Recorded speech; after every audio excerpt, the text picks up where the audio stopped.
Bonjour tout le monde, je vous souhaite une autre fois la bienvenue dans cette session de formation consacrée au système d'information décisionnelle. Nous avons commencé ce module, comme vous savez, avec rappeler d'abord c'est quoi l'informatique décisionnelle ou bien les systèmes d'information d'aide à la décision. Et puis on a vu après quelles sont les phases à suivre pour mettre en œuvre un projet d'information décisionnelle. Et on a après consacré la plupart des autres vidéos sur la partie reporting ou bien les logiciels de création de rapports. Et nous avons choisi comme exemple de logiciel de création de rapports le logiciel Google Data Studio.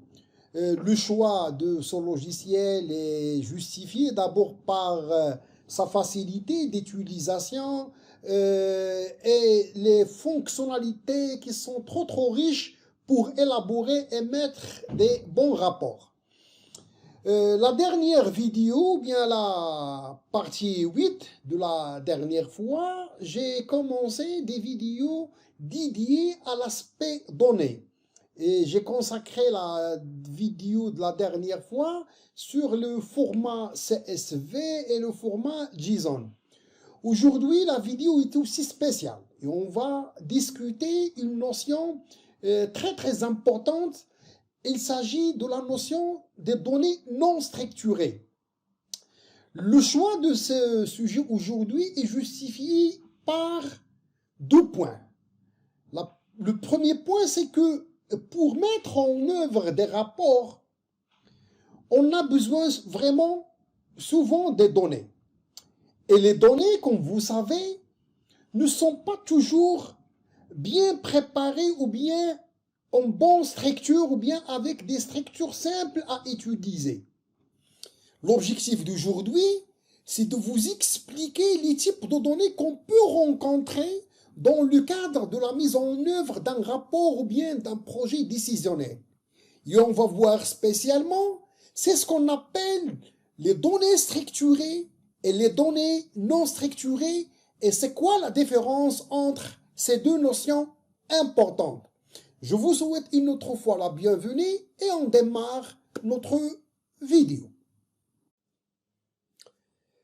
Commençons d'abord cette vidéo par vous expliquer ce qu'on appelle les données structurées ou bien les données que vous avez l'habitude de les utiliser. Les données structurées généralement signifient des données qui ont une typologie ou bien type. Par exemple, quand vous créez une table sous Excel, par exemple, vous mettez le nom de quelqu'un, le type c'est texte, l'âge c'est numérique, date de naissance c'est type date. Donc les données structurées généralement peuvent être que soit des nombres, soit des dates, soit des chaînes de caractères. Et les données structurées, on peut généralement les mettre, que ce soit sous forme des rangées ou bien des colonnes au sein du base de données relationnelles. Quand je parle des bases de données relationnelles, ça veut dire ce sont des bases de données dans lesquelles on stocke les données sous forme de tableaux. Donc, généralement, les données structurées, c'est des données qu'on peut les mettre dans des tableaux sous forme de colonnes et des lignes. Et chaque colonne est caractérisée par type. Ce qui fait actuellement, vous avez l'habitude d'utiliser ces données-là, que ce soit sous Excel ou bien que ce soit sous Access ou bien autre SGBD. Et comme j'ai déjà dit tout à l'heure, ce sont des données qui peuvent avoir de type nom, date, série. En relation avec la vidéo de la dernière fois, par exemple le format JSON, c'est format structuré.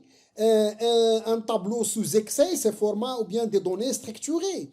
Un tableau sous Access, ce sont des données structurées.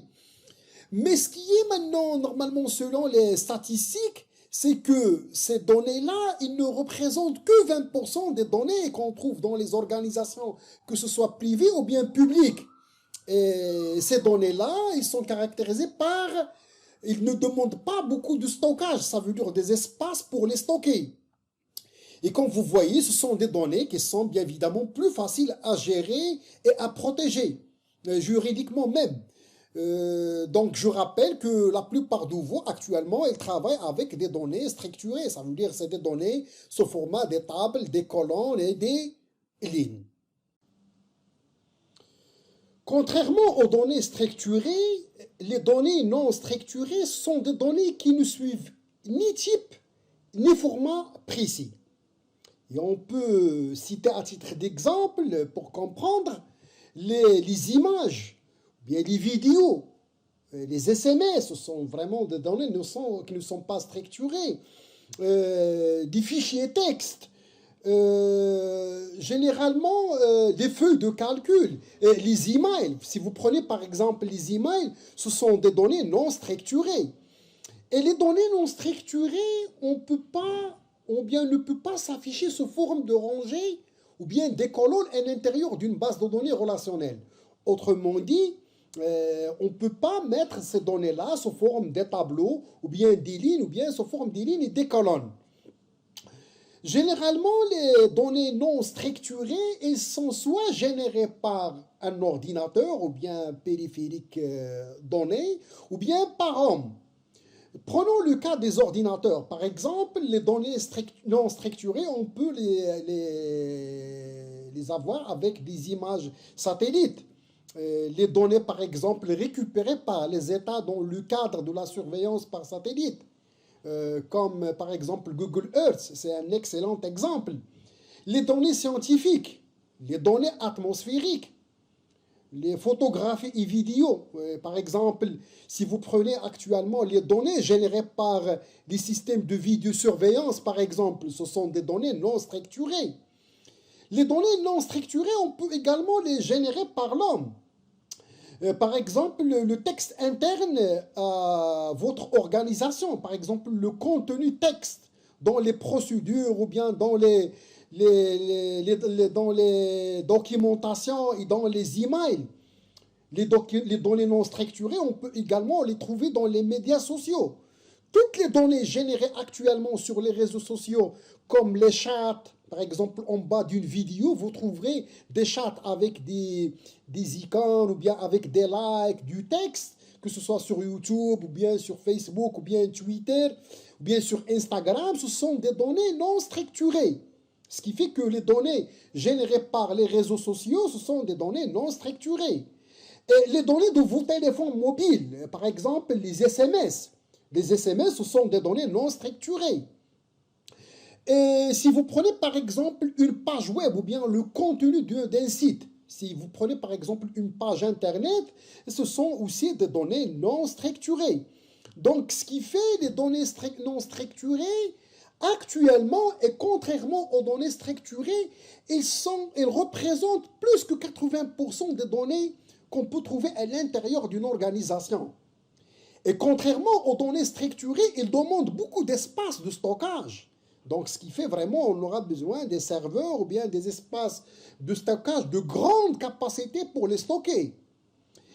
Et côté juridique, donc si je prends le côté juridique, les données structurées, généralement, ils sont faciles à gérer, à protéger juridiquement. Mais malheureusement, les données non structurées, elles sont plus difficiles à gérer et à protéger juridiquement. Il faut noter également qu'il existe un troisième type de données qui se situe entre les deux, ça veut dire entre les données structurées et les données non structurées. Il s'agit de ce qu'on appelle les données semi-structurées. Ces données-là, ou bien les données semi-structurées, sont des informations qu'on ne peut pas, ou bien qui ne résident pas dans une base de données relationnelle. Ça veut dire on ne les met pas dans des tableaux avec des lignes et des colonnes comme vous avez l'habitude avec Access ou bien Excel ou bien MySQL, mais ils ont l'avantage ou bien ils ont des propriétés organisationnelles qui facilitent leur analyse. Si vous prenez par exemple le format XML, donc ce que vous voyez ici c'est un fichier XML, et ce que vous voyez ici c'est ce qu'on les appelle des balises là. Donc par exemple le balise principal, c'est document, il se termine avec document. Il y a ici un employé, son nom, je mets balise nom et je ferme balise nom. Âge, 22 et je fais une balise âge et je termine par exemple le premier employé. Et ça, c'est le deuxième employé. Il s'appelle par exemple Bob ou bien n'importe quel nom. Ça, c'est un nom et je mets le nom entre balise, name, et l'âge entre balise âge. Vous voyez ici, normalement, l'idée c'est quoi? C'est que ici, c'est pas un tableau, c'est pas des lignes, c'est pas des colonnes, mais cette structure-là que vous voyez, c'est simple à analyser. Donc, vous voyez, elle est très simple parfois de voir cette architecture-là, de l'analyser ou bien de l'importer, ou bien de l'exporter facilement vers une application ou bien un logiciel afin de l'analyser ou bien de l'interpréter. Je rappelle par exemple le format XML, vous pouvez l'importer avec Excel, comme vous pouvez même l'importer avec Access en suivant certaines étapes là. Donc ce qui fait que les formats semi-structurés, ce sont des formats qui ne sont pas dans des bases de données relationnelles, mais ils possèdent une manière ou bien des formes qui facilitent leur analyse. Merci donc de votre attention et merci d'avoir suivi cette vidéo. Je vous donne rendez-vous dans les prochaines vidéos, Inch'Allah, dans des ateliers ou bien des formations dédiées aux méthodes et aux techniques de transformation de ces données non structurées aux données non structurées et comment par exemple exploiter ces données non structurées dans un logiciel de reporting. Merci. Bonne journée, bon Ramadan et à la prochaine.